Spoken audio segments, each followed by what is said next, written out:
Hey everybody, it's Paul Carafotes. How you doing? You're listening and chatting with Staxx. Bill baby.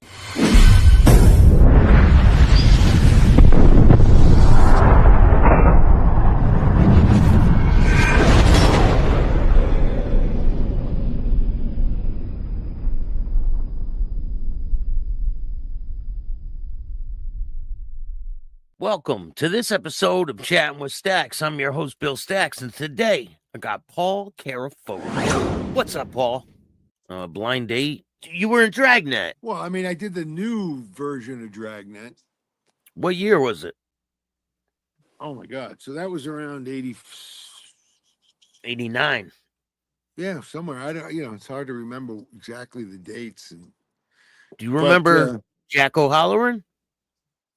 what did he do on it? He played one of the cops with the mustache. Big guy. Real big guy. I don't remember him. He was in Superman. He played Non in Superman. Well, there you go.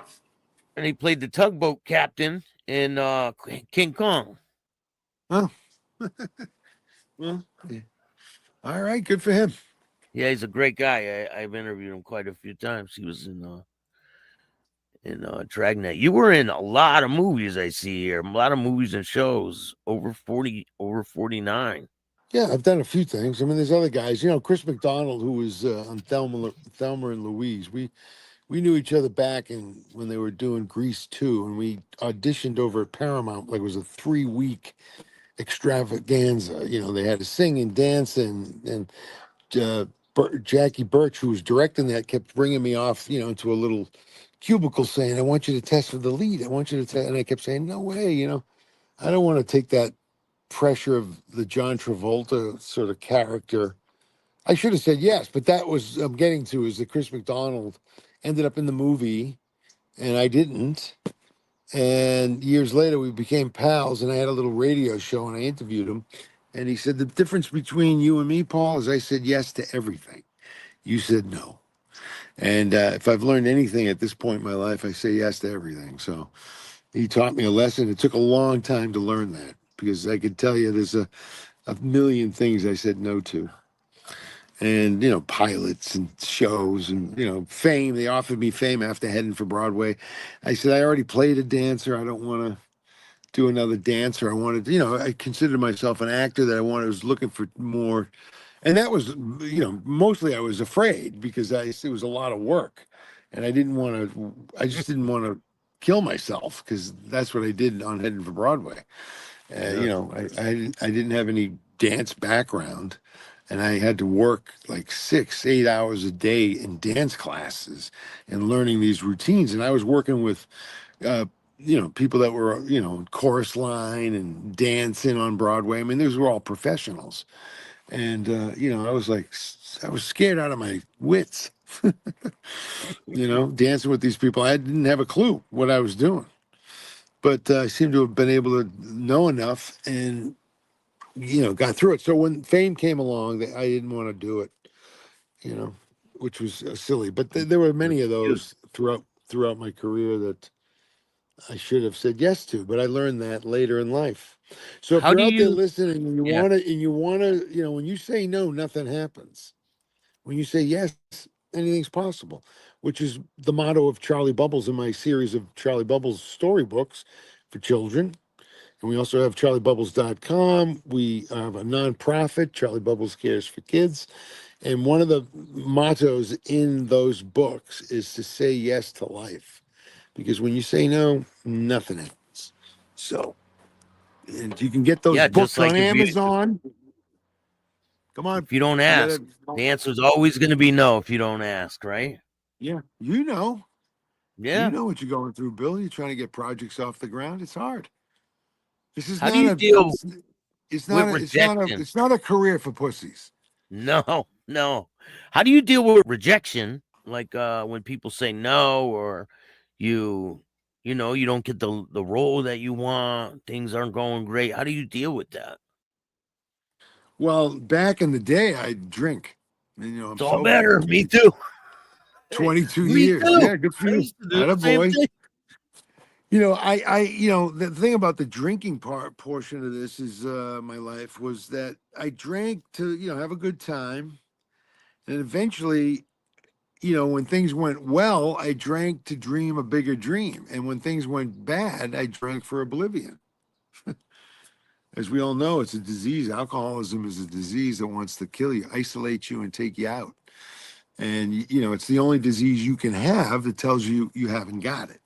So that's a misnomer. A lot of people don't really understand it because if they're not afflicted by this, the gene or whatever that we have, spiritual emptiness, we have the phenomenon of craving, and mostly alcoholism centers in my mind. It's the way I think. So, I had a lot of resentment, back in the days in my 20s and 30s. I didn't get this job. I was working on this for a week, working with Matthew Modine on this movie, and suddenly my agent showed up with a bottle of cognac, and I remember him coming through the door saying, "That's not champagne."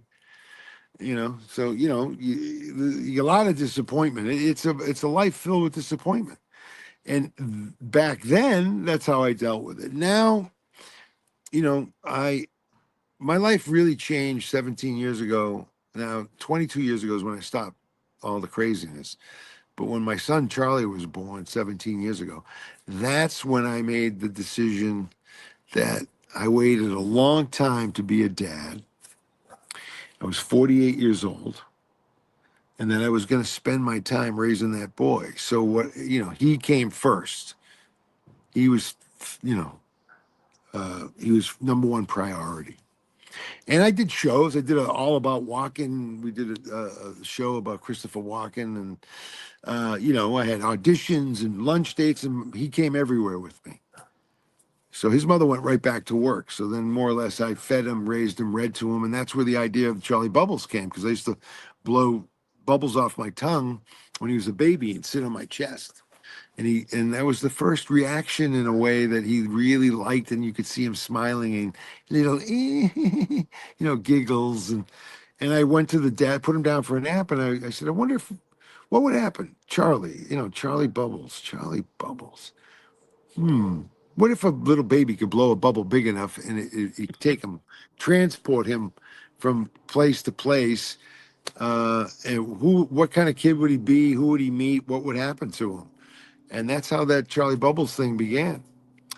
And Charlie has got his own book now. He wrote during the pandemic. He wrote a book about a storybook about our dog Xena called Charlie Bubbles Xena the Great. And we have a nonprofit, as I've talked about, charliebubbles.com, if anybody's interested, and can go there and see what we're up to. We give books away. We raise money and give books to kids in hospitals. We give preschools up to third grade. We sing. Charlie, when he's available, he used to come a lot more when he was younger because he was, around. But now he's a big baseball star, and he's this and he's that, and he's got his girl, and But just yesterday we went and gave 25 books to chips. The officers, they have toys for tots, and last week we gave another 25 to the Marines, toys for tots. I just sent 22 books to a school in North Carolina. So that's what we do. And, Boston Children's Hospital, Los Angeles, San Diego, New Orleans. We're involved with a lot of different, you know, people that are trying to make some kids' lives better that don't have the money. And also, even if they do, we give the books to kids. We go to schools and we give out the books as gifts. And reading is fun, and it's a bonding experience for parents. That's what happened to me and Charlie. And Yeah. so it's a very good philanthropic thing to be involved with, and it's good for my son because it keeps him connected and to his civic duty as a good young man to help children and be an example of When doing was the it right first thing. published? When was it first First published? book came out 12 years ago. The Adventures of Charlie Bubbles, which we now have in Spanish. The first volume is Las Venturas de Carlitos Burbujas. So that first book is in Spanish. And then we have Charlie Bubbles to Smartsville, which is our epic book. It was the biggest book that we put out. It's a really, it's an homage almost to the Beatles. And Charlie plays the bongos, and he has to find his friends get captured by the Smartsville ants, and the Queen keeps sending out her loyal subjects because there's no joy in Smartsville, and she can't understand why everybody is always dour. And so they brought back some of his friends and water, whatever, spoons, this, that, and three Beatles they captured and brought there. And they were trying to make music and couldn't make music. And Charlie gets up and he plays the drums. And finally, joy rains down. It's antimonium. And Charlie saves the day. So the Queen lets him go. Queen lets him go with only the promise that he's got to come back once in a while and perform for her loyal subjects. So that was that book 2. And then Charlie, like I said, say yes and anything's possible. When you say no, nothing happens. He asked me, will there be a third book? Now, I didn't see past the first book. It was just a gift that I wanted to write and give to Charlie to give to his children, right? So pass it Yeah. along, Yeah. make it a family heirloom of sorts. And now he said to me, is it going to be another book? And I couldn't say no now, right? Because this is the motto. So I said, yes. And you're going to help me write it. What's the book going to be about? And write it without skipping a beat, Charlie Bubbles to Fenway Park. So so I wrote a book about a young boy because he loves baseball that wants to play for the Boston Red Sox. And it's about the Red Sox Yankees sort of rivalry. Yeah. And it's got Big Poppy and Dustin Pedroia and different guys in the book. And from there, we did a coloring book of the second book, and then Charlie wrote during the pandemic. I gave him a project. We're sitting around, right? Nobody's going to school, so I said, "You got to write a book about Charlie Bubbles." So he came up with Xena the Great. We published that, and last year we put out the Christmas book, Charlie Bubbles' Search for Santa. And I have another book that I just finished that he goes off to London. It's a dream that he's going. He's a quarter English, my son, and his grandmother, all connected to the Beatles, are from Liverpool. His mother was born in Liverpool. So I have this idea that he has a dream where he's looking for Yeah. one of his grandmother's recipes, and it's a dream that he goes to London. And that book, when I finish it, is actually going to have people. Most of the time, it's about animals. Honeybee. We have Ty Babylonia. Did you know Ty, the skating champ? No. Well, she's a character in the first couple of books, Ty the Butterfly, which we have a beautiful love song to her on the Sing with Charlie Bubbles CD. The character Ty, but it's she wears pink skates. Ty Babylonia was famous for the pink skates, and so that's where we're at as far as Charlie Bubbles. And we just put out the new Christmas song, Charlie's Christmas Ride. But this is going to air probably after Christmas.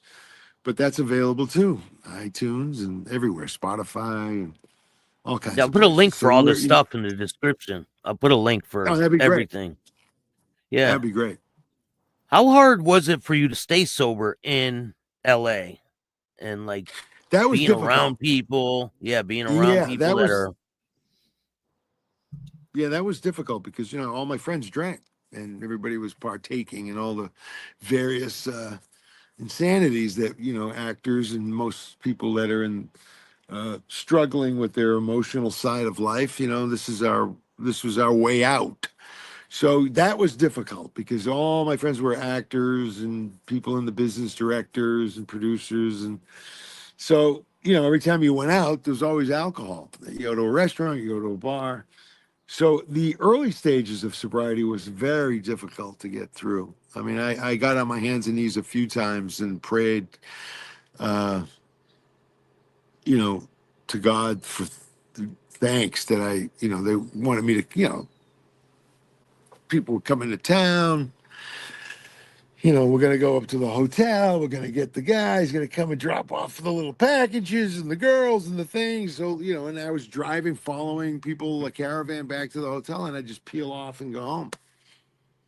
And when I got home, I would be on my I'm hands not and knees doing in it. tears, thanking Yeah. God for the power that He directed me home instead of going there, because I would have And when you do a job, most guys, when you finish a job, there's always a toast, a drink. You go out with everybody afterwards to have a drink. When you're working, a lot of people want to go out and have a cocktail. Now, no, you're not everybody's a bozo fucked up out of their minds. You know what I mean? There are people Yeah. that there there are those that are Normal. do it the right way. Normal. I don't know if they're Yeah. normal. If you're in this business, you can't be normal. I don't Yeah. think. Yeah.